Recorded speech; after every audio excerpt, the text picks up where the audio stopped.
బాధాకరం. ఇప్పుడు ఈ విషయంలో మీరు చూస్తే వైఎస్ఆర్ కాంగ్రెస్ పార్టీ డిఎన్ఏలో ఉంది శవ రాజకీయాలు చేయడం. తండ్రి చనిపోతే దాన్ని రాజకీయ లబ్ధి కోసం ప్రయత్నం చేశారు. బాబాయిని చంపేసి మళ్ళీ దండేసి మళ్ళీ సానుభూతి పొందాలని ప్రయత్నం చేసి సానుభూతి పొందారు. ఇప్పుడు ఈ ఎన్నికల్లో వాలంటీర్స్ని చంపేసి తద్వారా రాజకీయ లబ్ధి పొందాలని ప్రయత్నం చేస్తున్నారు. ఇది చాలా క్షమించడానికి నేరం ఇది. అందుకే దీంట్లో కొంతమంది అధికారులు కూడా కుట్రలో భాగస్వాములు అయ్యారు. అది ఇంకా మరీ దుర్మార్గమైన కార్యక్రమం.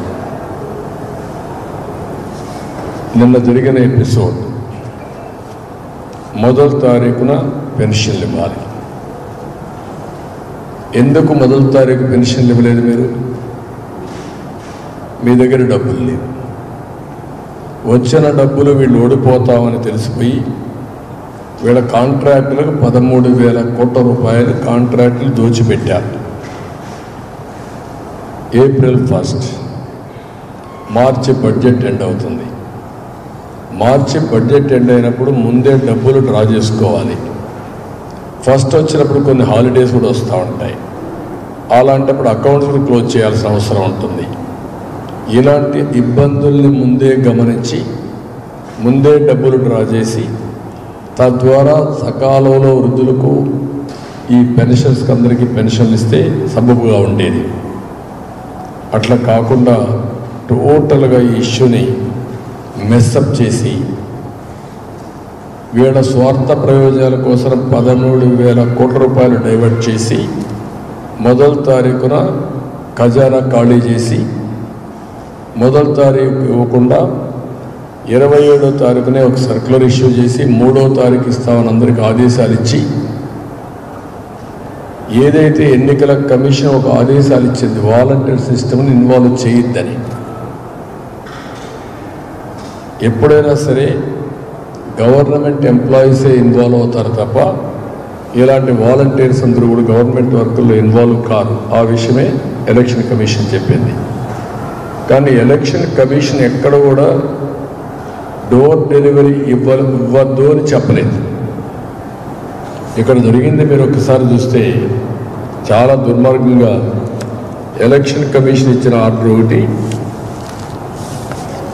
వీళ్ళు చేసిన పని ఒకటి. ఎలక్షన్ కమిషన్ చెప్పింది 30వ తారీఖు. వాళ్ళు ఇచ్చిన ఆర్డర్స్లో volunteers shall be barred from distribution of cash benefits under any scheme to eligible beneficiaries. Handheld devices, mobile, tablets, any other, provided to the volunteers be deposited with the DEOs till MCC period. The government of Andhra Pradesh may be asked to make alternative arrangement for distribution of benefits of ongoing schemes to already selected beneficiaries using DBT, electronic transfer preferably, or through regular government employees. What it means? మీరు ఇవ్వద్దని ఎక్కడ చెప్పలేదు, ఇంటికి పోయి ఇవ్వద్దని ఎక్కడ చెప్పలేదు. మీకు ఏం చెప్పారు? వీళ్ళు ఎలక్షన్ డ్యూటీలో ఉండడానికి వీల్లేదని చెప్పారు. వాళ్ళ డివైసెస్ కూడా వాడడానికి వీల్లేదు, అవి డిపాజిట్ చేయమన్నారు. అలాంటిది మీరు వాళ్ళని మొట్టమొదటి నుంచి కూడా మీ ఎన్నికల కోసం ఉపయోగించాలని దుష్ట పన్నాగం అన్నారు. ఈరోజు ఎవరైనా మీటింగులుగా రాకపోతేనే వాళ్ళని ఉపయోగించి బెనిఫిట్స్ కట్ చేసే పరిస్థితికి వచ్చారు, బెదిరించే పరిస్థితికి వచ్చారు. వీళ్ళు మా సైన్యం అని మీరే చెప్పే పరిస్థితి వచ్చారు. నిన్న కూడా ముఖ్యమంత్రి మొదటి సంతకం వాలంటీర్లు ఎవరైతే రాజీనామాలు చేస్తున్నారో వాళ్ళకు ఉద్యోగాలు ఇవ్వడానికి మొదటి సంతకం పెడతానని సిగ్గు లేకుండా చెప్పాడు. మేమేం అడిగాం? మీరు వాలంటీర్స్ని న్యూట్రల్గా ఉండండి, మీరు ప్రభుత్వ ధనాన్ని ఆందోళన ఇస్తున్నారు, మీ వ్యవస్థకు మేము వ్యతిరేకం కాదు, అయితే మీరు తటస్థంగా ఉన్నంత వరకు మేము మీకు కూడా సహకరిస్తాం, వ్యవస్థ కొనసాగిస్తాం. మీకు అవసరమైతే మీ క్యారియర్ కూడా బాగా చదువుకుని ఉన్నారు, మీలో మీకు ఇంకా ఎక్కువ ఆదాయం వచ్చేట్టుగా మీ క్యారియర్కి ఏం చేయాలో చేసే బాధ్యత మాదని నేను పదే పదే చెప్పాను. పదే పదే చెప్పిన తర్వాత వాళ్ళని రాజీనామా చేయమని ఒత్తిడి చేయడం ఎక్కడ న్యాయం? ఇది రేపు రాజీనామా చేస్తే వాళ్ళ ఉద్యోగాలు ఎక్కడి నుంచి వస్తే ఈ గవర్నమెంట్ రాదు, 100% పోయింది. ఇప్పుడు ఉద్యోగాలు రాజీనామా చేశారు, వాళ్ళ ఉద్యోగాలు వేరే కదా, వాళ్ళ ఉద్యోగాలకు కూడా మీరు ఎసరు పెట్టారు కదా.